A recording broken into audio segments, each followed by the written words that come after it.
And once we separate, not so much as separate spirituality from religions, and understand that out of our spirituality came the world's religions, the God concept of those religions, of Judaism, Christianity, or Islam, came out of what I refer to as three-God religions. I don't use that anymore because people don't understand what I mean about three-God religions. They're so accustomed to the word God, they cannot understand that there was a time when man thought of a force in the universe presiding over the universe. And while he meant God, he did not use the word God. And man had more spirituality before he consistently used the word God. He used the God force and the God concept without using the word. He meant the same thing. And ultimately, Western man interpreted that as meaning the same thing. Spirituality is a way of accepting the fact that there is a spiritual force in the universe larger than all of mankind. Let's go back during the time of antiquity. The word antiquity means ancient time. Yes. There was no religion, no place on planet Earth. You have to realize that. Going back into Africa, you will find the Africans living in the continent of Africa not having a religion, but they had a spiritual way of life that included the ancient Egyptians also. They paid homage to their ancestors. They paid homage to nature. They knew the laws, the cosmic laws of the universe, and they lived their lives according to these various laws of the universe. Man must be in harmony with nature. Man must not be in a violent struggle against the elements. And that man and God and nature are in partnership one to the others. And all of the elements work with man, and all life is linked together in cause and effect. In a harmonious chain, there was no death, but a continuation of life. And the European concept of life is a violation of harmony. When you look at Russia and the United States, look at their struggle to control the world, it makes no sense. It is out of harmony. Not only with nature, it is out of harmony with common sense. It is a violation of nature to poison the air, to endanger babies. Nature gave you fresh air to breathe. You throw everything out of harmony when you put poison in the air. God created the spring, God created wind to purify the air. He didn't do this for man to put chemicals and spoil the air so that the child couldn't breathe. The African thought about all of this as part of the totality of life. So his religion stemmed out of bringing life in line with the harmony of God's creation. And if we are to create a new way and a new harmony and a new decency for all people, we must bring things in harmony with nature. Because this is the basis of what this ancient African did. This is why he could have 3,000 years without a war. Now when we see something like this again, Well, our ancestors were into something deep. But again, look very closely. Now that we have broken that down, you see that this person has become what is called a netter, or a spiritual one, or has become God-like, because he rose up his pineal gland. As you see the serpent here, now his third eye is open. His spiritual eye is open. Okay? So again, we looked at nature. We used symbols. Why did we use symbols? Because symbols operated on the collective consciousness of the mind. Okay? We still have, as Brother Dr. Richard King pointed out, which he expounds on this very well from his research, that even though they have destroyed our libraries, they have not destroyed our genetic libraries that's in us. It's just lying there dormant. All we have to do is open it up. It is here that our ancestors had us study from the 42 books of Tahuti, representing science, law, and intelligence, who was represented as the ibis bird that you saw. We saw those little white birds that we saw come over here. So our ancestors looked at nature. We didn't worship the bird, but it was an attribute of science, attribute of intelligence. Tahuti writing down the deeds of our life on earth as we lived here. This is where the Western philosophical thought, Greeks took their concept of Hermes Trismegistus from Tahuti, now called thought too. Again, our ancestors looked at nature to symbolize various attributes of nature. We did not worship insects. We did not worship animals. Okay? They represented various attributes of nature. For instance, the little scarab beetle was symbolized as the great mind.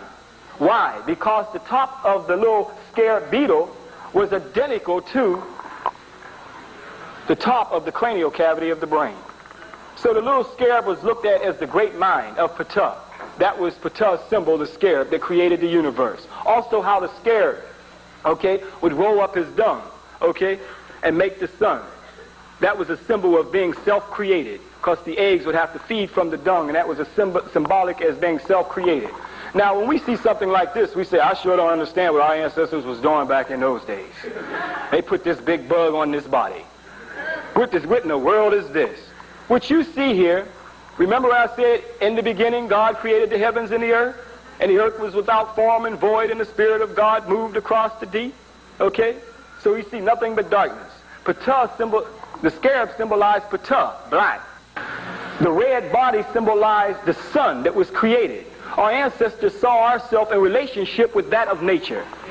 We were totally connected with nature. We did not worship animals and insects. There were various attributes because we looked at nature for our communication. Okay? That's why we were not destructive towards nature. So what we see is mind over body. And that's how we see the little scarab creating the sun, because it's red like you see the body here as being red.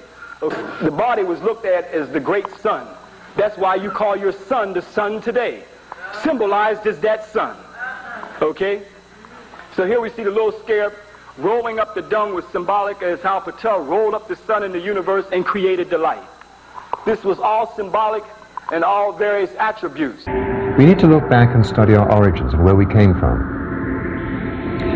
Try now to imagine Earth in prehistoric times, a place filled with a multitude of dangers, giant animals and reptiles, huge predators, earthquakes, volcanoes, tornadoes and meteors, and the subsequent fear and hostility such an unfriendly environment would breed. If you could be a time traveler and be spirited back to these ancient times, complete with all the sophisticated modern knowledge you now have, admit it, you'd be scared to death. I know I would be. Now try to imagine what it must have been like for these ancient people, totally devoid of all the knowledge we now take for granted about the awesome forces of nature. A volcano erupts, destroying everything in its path. The sky reverberates with thunder as a violent electrical storm hurls thunderbolts to earth, which start fires. Tornadoes sweep people, animals, and trees away into the sky. The earth opens up and an earthquake swallows a village in the twinkling of an eye. Gazing up into those fearsome skies filled with infinite numbers of stars, not to mention shooting stars, without having the remotest idea of what they were, lacking any form of scientific explanation. Is it any wonder that these ancient peoples created a myriad of all-powerful nature gods and the countless myths that surrounded them? The gods which have been worshipped and sacrificed to for thousands of years since, and the sun, which became known as God's sun, the light of the world. Human beings are the only creatures capable of with the process of logical thought, of imagination, and of questioning everything around them. Now you can see all three pyramids. Now on the further back is the pyramid of Khufu, Khafra, and Menkaure. Keep in mind, brothers and sisters, that our ancestors had astronomical science, astrology, where they studied the stars and so forth. One of the things that's been brought to astronomers' attention is that they noticed that the pyramid of Khufu and Khafra, if you notice right here, are in a perfect alignment. Okay? It's a perfect alignment. But the question is that why would such a perfect alignment and perfect structure where they built the small pyramid of Menkaure off course? Can you see it off course? Yeah. But what they found, though, is that our ancestors were building the pyramids in alignment with the stars, that they were in rhythm with the astrology and the astronomical science of the universe, the science of astrology or the study of the stars. And what they found is that the star system Orion was the star system of Osiris. Remember, the king wants to become one with Osiris.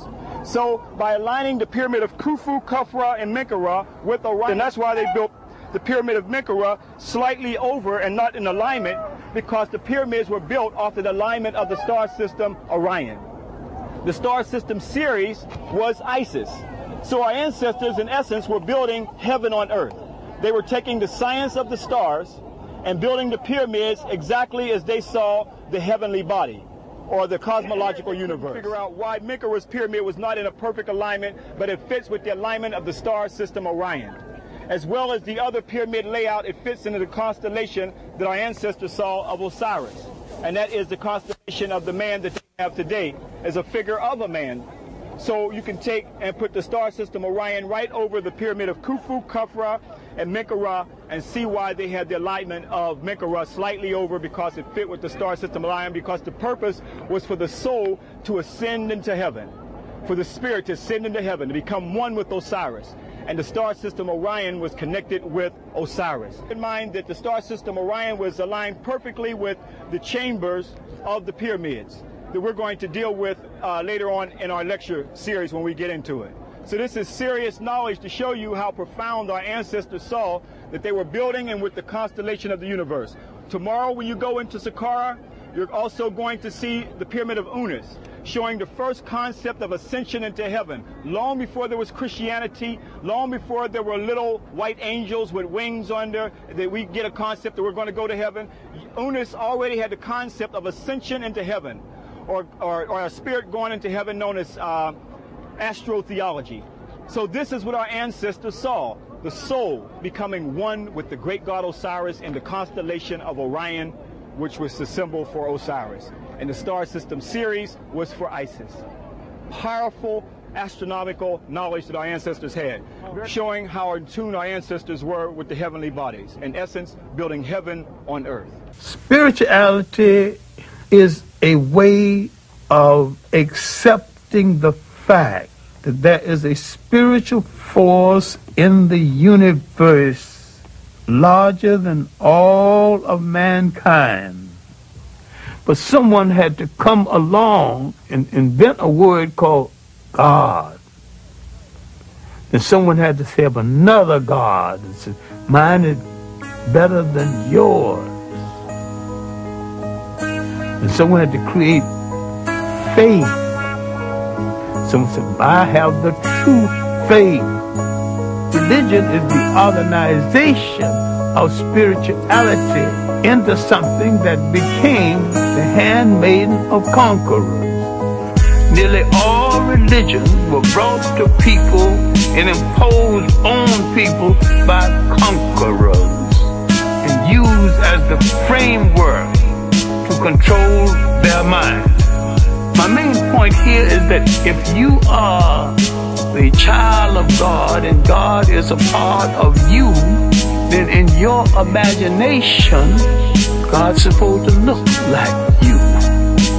And when you accept a picture of the deity assigned to you by another people, you become the spiritual prisoners of that other people.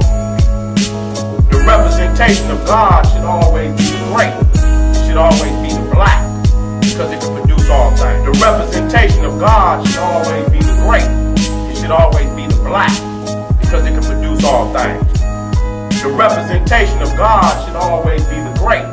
It should always be the black, because it can produce all things. The representation of God should always be the great.